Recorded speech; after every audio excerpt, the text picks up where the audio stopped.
அன்புள்ள சிஎம் விஜய் அண்ணா அவர்களுக்கு உங்களின் அன்பு சகோதர சகோதரிகளின் சார்பாக இந்த தங்கையின் கோரிக்கை அண்ணா. ஒரு மனிதனோட சராசரி ஆயுட்காலம் அப்படின்றது 60 ஆண்டுகள்னு சொல்கிறாங்க. ஆனால் நாங்கள் எல்லோரும் எங்களோட லைஃப்பில் 13 வருஷங்களை தொலைச்சிட்டு நிற்கிறோம் அண்ணா. ராமர் வனவாசம் போன மாதிரி தானே நாங்கள் இந்த ஆசிரியர் தகுதி தேர்வு வனவாசம்னு சொல்லலாம். அதாவது கடந்த 13 வருஷமாக தமிழ்நாடு ஆசிரியர் தகுதி தேர்வு டிஎன்டிஇடி சம்மந்தமாக எவ்வளோ நியூஸ் வந்திருக்குன்னு பாருங்களேண்ணா. தினம் அதாவது விடியல் செய்தி மாதிரி. ஆனால் எங்கள் வாழ்க்கையில் இன்றளவும் விடியாத செய்தி மாதிரி ஆயிடுச்சுண்ணா. 1 to 8 மாணவர்களுக்கு வகுப்பெடுக்க, அதாவது ஆசிரியராக போனோம் அப்படின்னா பட்டப்படிப்பும் போதாதான், பட்டய படிப்பும் போதாதாண்ணா, டிடிஎடும் போதாதான், பிஎடும் போதாதான், ஆசிரியர் தகுதி தேர்வு அப்படின்னு ஒன்று வேணும் அப்படின்னு சொல்லியிருந்தாங்க. ஸோ அதை எழுதினாலும் அதுக்கடுத்து 11 வருஷம் கழிச்சு, அதாவது 2013 ஆசிரியர் தகுதி தேர்வு எழுதி தேர்ச்சி பெற்று சிவியும் முடித்த எங்களுக்கு, அப்புறம் 2017 டெட் பாஸ் பண்ணவங்களுக்கு, 2019 டெட் பாஸ் பண்ணவங்க எல்லாருக்குமா சேர்த்து 11 வருஷம் கழிச்சு, அதாவது 2024 நியமன தேர்வுன்னு ஒன்று எழுத சொன்னாங்கண்ணா. அதையும் எழுதணும். அதுலேயும் குவாலிஃபைடுன்னு வர்றதுக்கு ஒரு 40 மார்க் போதும்னு சொன்னாங்க.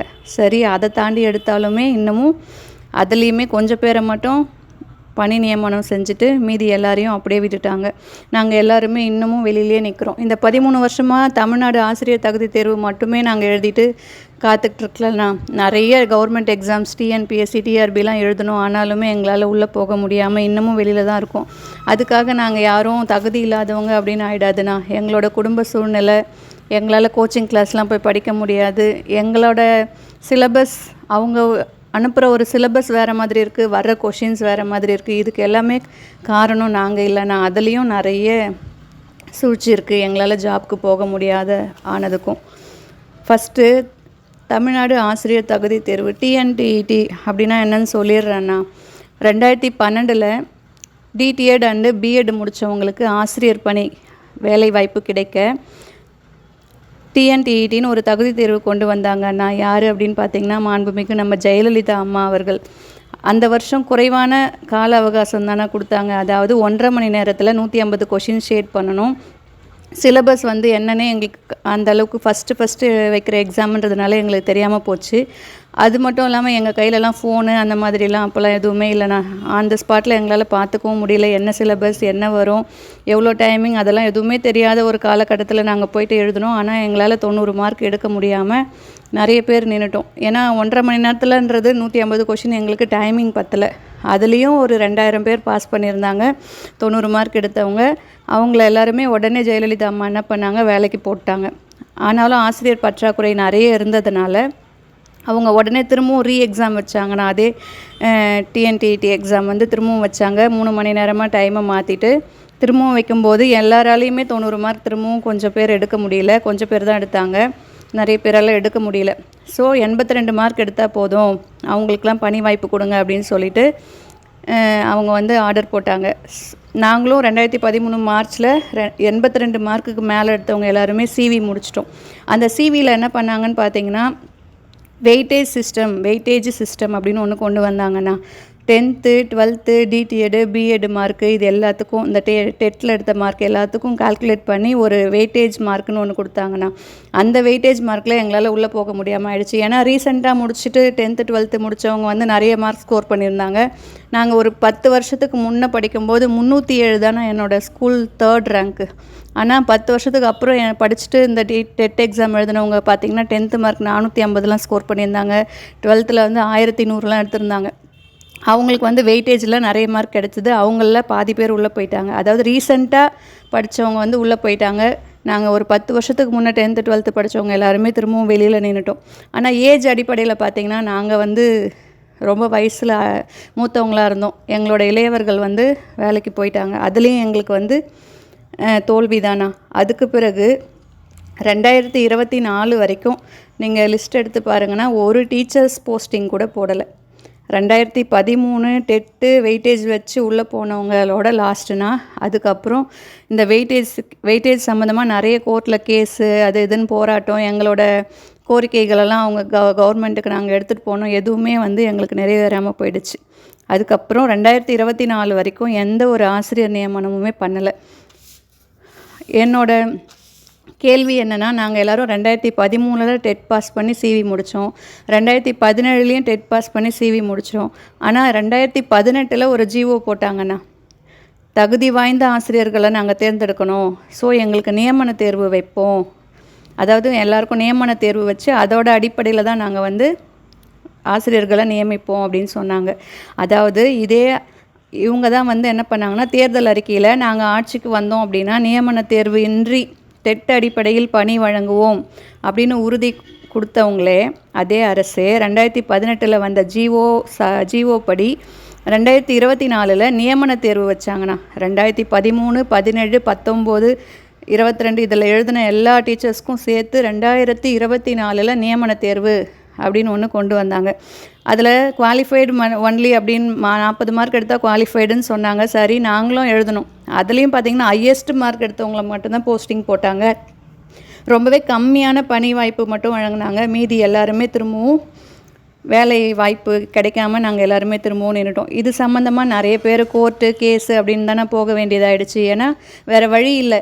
13வது வருஷத்துலேருந்து இப்போ வரைக்கும் போராடுறோம். நியமன தேர்வுலையும் எங்களால் ஜெயிச்சு உள்ளே போக முடியல. நாங்கள் வேறு என்ன பண்ணுறது? எங்களோட கோரிக்கைகளை அரசுக்கு நாங்கள் நிறைய தடவை அறவழியில் தான் போராடணும். ரொம்பவே ஆக்ரோஷமாலாம் இல்லை. நாங்கள் எல்லாருமே போராட்டத்தை அமைதியான முறையில் அவங்களோட கவனத்துக்கு கொண்டு போனோம். 2013 நாங்கள் போராடிட்டுருக்குறோம். எங்களுக்கு வயசாகிடுச்சு. எங்களோட பொருளாதார ரீதியாக எங்களோட வாழ்வாதாரத்தை நாங்கள் காப்பாற்றிக்கணும். அது ஒரு அத்தியாவசிய தேவைக்கு தானே நாங்கள் எல்லாருமே போராடணும். எங்களுக்குன்னு ஒரு வாய்ப்பு கிடைக்காதா? நாங்கள் எல்லாருமே பார்த்திங்கன்னா பெரிய பேக்ரவுண்ட்லாம் இல்லாதவங்க. எங்களோட குடும்பத்தில் நாங்கள் தான் முதல் தலைமுறை பட்டதாரின்ற மாதிரி நாங்கள் தான் +2 தாண்டி வந்திருக்கோம். எங்களுக்கும் அரசு வேலை கனவாக தான் போயிடுச்சு இப்போ வரைக்கும். ஏன்னா எங்களோட கோரிக்கைகளை நாங்கள் எவ்வளோ சொல்லியும் இந்த 13 வருஷமாக வந்தவங்க எல்லாருமே இன்றைக்கு பணி வாய்ப்பு வழங்குவோம், நாங்கள் உங்களை பற்றி ஆலோசிக்கிறோம், உங்களுக்காக நாங்கள் வேலை போடுவோம், 2013 பாஸ் பண்ணவங்களுக்கு பணி வாய்ப்பு வழங்கப்படும், தேர்தல் அறிக்கையிலேருந்து விடியல் செய்தி மாதிரி தினம் வந்துச்சு. எங்களோட வாழ்க்கை இன்னைய வரைக்குமே விடியாமல் தானே போச்சு. நாங்கள் இல்லைன்னா எங்களை பற்றி 13 வருஷமாக யோசிக்க முடியாதவங்க தானே. இதுக்கு மேலே இன்னொன்று இருக்குன்னா, 11 வருஷமாக ஒரு ஆசிரியர் பணியிடம் கூட நிரப்பாமல் நிதி இல்லைன்னு சொல்லி விட்டுட்டாங்க. டெட்டு தேர்ச்சி பெற்றதன் அடிப்படையில் தற்காலிக ஆசிரியர் அப்படின்னு ஒன்று கொண்டு வந்தாங்க கடந்த 4 வருஷத்துக்கு முன்னாடி. தற்காலிக ஆசிரியர் பணியிடம் அப்படின்னு சொல்லிட்டு அதுக்கு டிஎன்டிஇடி அதாவது தகுதி தேர்வு மட்டுமே தேர்ச்சி பெற்றிருந்தால் போதும் அப்படின்னாங்க. அதாவது பெர்மனன்ட் ஜாப்னா மட்டும் நியமன தேர்வுலேயும் ஹையஸ்ட் மார்க் எடுக்கணும். தற்காலிக ஆசிரியர்னால் தகுதி தேர்வே போதுமானா.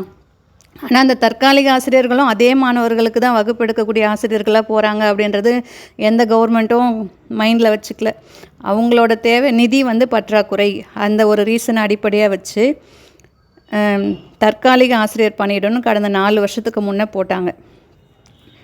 ஆனால் அந்த ஜாப்லேயும் எங்களால் நுழைய முடியல. அப்படியே நுழைஞ்சாலும் 1 வருஷம் இல்லை 2 வருஷத்தில் அந்த ஸ்கூலில் வேக்கண்ட் இல்லை அப்படின்னு சொல்லி எங்களை வெளியில் அனுப்பிட்டாங்க. நானே பார்த்திங்கன்னா 2 வருஷம் தற்காலிக ஆசிரியர் எஸ்எம்சியில் வேலை செஞ்சேன் டெட்டு பாஸ் பண்ணதோட அடிப்படையில். ஆனால் என்னை 2 வருஷம் கழித்து ஸ்கூலில் வேக்கண்ட் இல்லை ஃபில் பண்ணிட்டாங்க அப்படின்னு சொல்லிட்டு என்னை வெளியில் அனுப்பிட்டாங்க.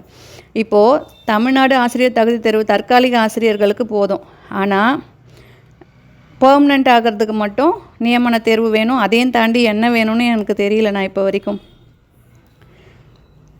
இப்போது தகுதி பெறாதவர்களும் அந்த தற்காலிக ஆசிரியர்களில் இருக்காங்க. டிஎன்டிஇடி முடித்தவங்க மட்டும் இல்லைனா அந்த டெட்டு பாஸ் பண்ணவங்க மட்டும் இல்லை, டெட்டு பாஸ் பண்ணாதவங்களும் தற்காலிக ஆசிரியரில் கடந்த 4 வருஷமாக பணி புரிஞ்சுட்டு வராங்க. அது எப்படின்னு தான் எங்களுக்கு தெரியல. எங்களால் ஆனால் நுழைய முடியல.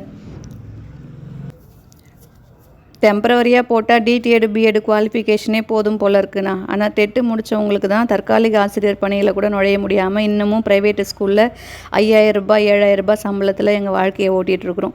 இதுலேயும் எவ்வளோ சூழ்ச்சி இருக்குன்னு பாருங்கண்ணா. தயவு செஞ்சு இதையெல்லாம் உங்கள் கவனத்திற்கு கொண்டு ஒரு முற்றுப்புள்ளி வைங்கண்ணா. 2013 இருந்து இன்னைக்கு வரைக்கும் தமிழ்நாடு ஆசிரியர் தகுதி தேர்வில் பாஸ் பண்ண அடிப்படையில் இல்லது வயது அடிப்படையிலையாவது எங்களுக்கு பணி வாய்ப்பு வழங்கண்ணா. எல்லாருக்கும் வயசு ரொம்ப அதிகமாகிடுச்சு. 13 வருஷம் நான் பார்த்திங்கன்னா 27 வயசில் டெட் எக்ஸாம் பாஸ் பண்ணி சிவி முடித்தேன். இன்றைக்கி என்னோடய வயசு 40ண்ணா. அண்ணா நிறைய ஆண்டுகள் ஓடிடுச்சு. 13 வருஷமா எங்களோட வாழ்வாதாரத்திற்காக யோசிக்க யாருமே இல்லாம போச்சு. அரசோட நிதி பற்றாக்குறை பற்றி யோசிச்சவங்களுக்கு ஒவ்வொரு குடும்பத்தோட நிதி பற்றாக்குறை பற்றி யோசிக்க நேரம் இல்லாம போயிடுச்சுண்ணா. எவ்வளோ அவமானங்கள், வேதனைகள் ஒவ்வொரு நாளும் அனுபவிக்கிறோம் தெரியுமாண்ணா. 13 வருஷமா அவங்கெல்லாம் சொன்ன பொய்யான வாக்குறுதிகளை நம்பி நம்பி ஏமாந்து நொந்து போயிட்டோண்ணா. ஆனால் எங்கள் அண்ணா நீங்கள் 2013 டெட்டு பற்றி எந்த தேர்தல் அறிக்கையிலையும் நீங்கள் சொல்லலை. ஆனாலும் எங்களோட எல்லார் மனசுலேயும் 100% நம்பிக்கை இருந்துச்சுண்ணா. ஏன் தெரியுமா? எங்களோட தேவையை நிறைவேற்றத்துக்கும் எங்களை பாதுகாக்கவும் மட்டும்தான் நீங்கள் இந்த பதவிக்கு வந்தீங்கன்னு எங்கள் எல்லாருக்குமே நல்லா தெரியும். எங்களுக்காக கேட்காமலே யோசிக்க எங்கள் அண்ணா இப்போ வந்துட்டீங்க. எங்களுக்கான விடியலை நீங்கள் தானே தர முடியும். இதை உங்கள் கவனத்துக்கு கொண்டு வரதானா இந்த வீடியோ. இனி நாங்கள் நிம்மதியாக இருப்போண்ணா. அண்ணா இன்னொரு கோரிக்கை, எங்களுக்கு எந்த விதமான உதவித்தொகையும் ஊக்கத்தொகையும் வேணாண்ணா. ஒரு குடும்பத்துலேயும் படிச்சுட்டு வேலைக்காக போராடுறவங்க நிறைய பேர் இருக்கும். எங்களோட குடும்பத்திலே நாங்கள் தான் ஃபஸ்ட்டு +2 தாண்டி இருக்கோம். எங்களோட கல்வி தகுதிக்கு ஏற்ற மாதிரி ஒரு கவர்மெண்ட் வேலை உங்களால் தர முடியும் அப்படின்னா அதுக்கு ஏதாச்சும் ஸ்டெப் எடுக்க முடியும்னா எடுங்கண்ணா. அண்ணா ஃபஸ்ட்டு இந்த போட்டித் தேர்வு சிஸ்டமே என்னன்னே எங்கள் எல்லாருக்குமே புரியவே இல்லை. புரியாமல் தான் நாங்கள் எல்லோரும் இந்த 13 வருஷமாக எக்ஸாம்ஸ் நிறைய எழுதி தோல்வி மேலே தோல்வி மட்டுமே சந்திக்கிறோம். என்ன காரணம் அப்படின்னா, சிலபஸ் ஒன்று விடுறாங்க, அங்கே போயிட்டு எக்ஸாம் ஹாலில் கொஷின் பேப்பரை பார்க்கும்போது அதில் வர கேள்வி வேறையாக இருக்குது.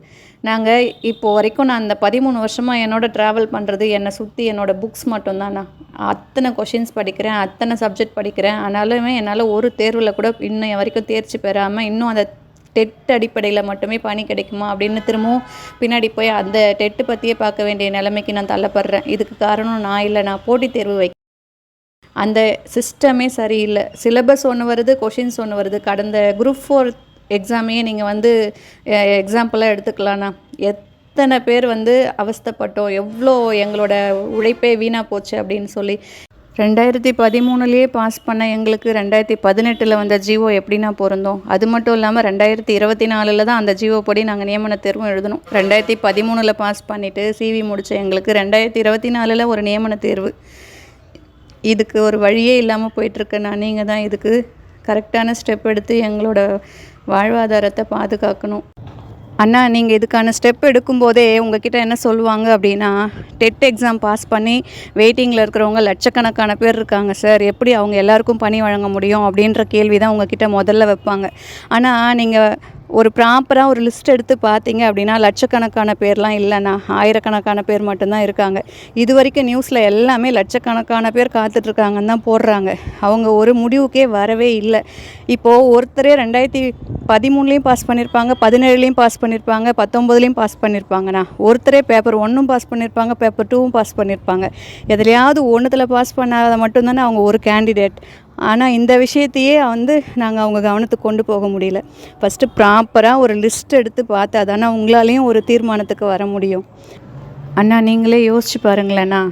வெயிட் பண்ணுறது அப்படின்றதுக்கு பின்னாடி எவ்வளோ விஷயம் இருக்குது அப்படின்றத. இப்போது ஒரு பேருந்தில் பயணம் செய்யணும், பஸ் வர்றதுக்கு 2 மணி நேரம் டிலே ஆகுது. அதனால் அவங்க வெயிட் பண்ணணும்னா வெயிட் பண்ணுவாங்க. ஆனால் வெயிட் பண்ணுறதையும் தாண்டி அவங்களுக்கு அந்த பேருந்தில் பயணம் செஞ்சு போய் அவங்க செய்ய வேண்டிய கடமைன்னு ஒன்று இருக்குது இல்லைண்ணா. அந்த கடமையை முடிக்கிறதுக்காக அவங்க படுற வேதனை இருக்குது பார்த்தீங்களா. அந்த மாதிரி தானே இப்போது நாங்கள் வேலைக்கு போகிறது அப்படின்றத தாண்டி நாங்கள் வேலைக்கு போனால் தான் எங்களோட வாழ்வாதாரம், எங்களோட சந்ததியினர், என்னோட குழந்தை, அவனோட எதிர்காலம், அவனோட படிப்பு செலவு, எங்களோட குடும்ப செலவு, எங்களோட மருத்துவ செலவு, திடீர்னு எந்த நேரம் வேணாலும் என்ன வேணாலும் ஆகலாம். அதுக்கான செலவை சமாளிக்கணும் அப்படின்னா நான் படித்த படிப்பு தானே எனக்கு கை கொடுக்கணும். ஆனால் நான் படித்த படிப்பு எனக்கு கை கொடுக்கல. 13 வருஷமாக 5000 ரூபாய்க்கும் 7000 ரூபாய்க்கும் தற்காலிக ஆசிரியராக போய் 12,000 ரூபாய்க்கும் இப்போ உயர் தொழில்நுட்ப ஆய்வகத்தில் அதே கான்ட்ராக்ட் வேலையில் 9,700 ரூபாய்க்கும் நான் சம்பாதிச்சுட்டு இந்த காசை வச்சுக்கிட்டே குடும்ப பிரச்சனையும் குழந்தையோட படிப்பு செலவையும் என்னோட மருத்துவ செலவையும் குழந்தையோட மருத்துவ செலவையும் பார்த்துக்கணும் அப்படின்னா எப்படி என்ன முடியும்? எங்களோட ஆசைகள், கனவுகள், லட்சியங்கள் எல்லாமே இந்த அரசு வேலை மட்டும்தான். இது எங்களுக்கானது அல்லனா. எங்களோட சந்ததியை நாங்கள் தூக்கி விடணும் அப்படின்னா நாங்கள் இந்த கவர்மெண்ட் ஜாப்புக்கு போய் ஆகணும். எங்களுக்கு வேறு வழி இல்லை.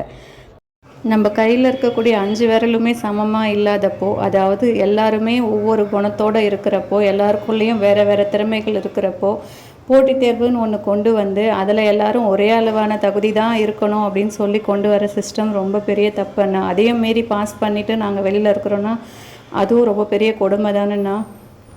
இது எங்களுக்கான வாய்ப்பு மட்டும் இல்லை, நான் இதோட மட்டும் நின்றுட போகிறதில்ல. எங்களுக்கு அடுத்து வரக்கூடிய சந்ததியினர் எங்களுக்கு அடுத்து வரக்கூடிய தலைமுறைக்கும் இந்த வாய்ப்பு தானே அஸ்திவாரமாக அமையும்.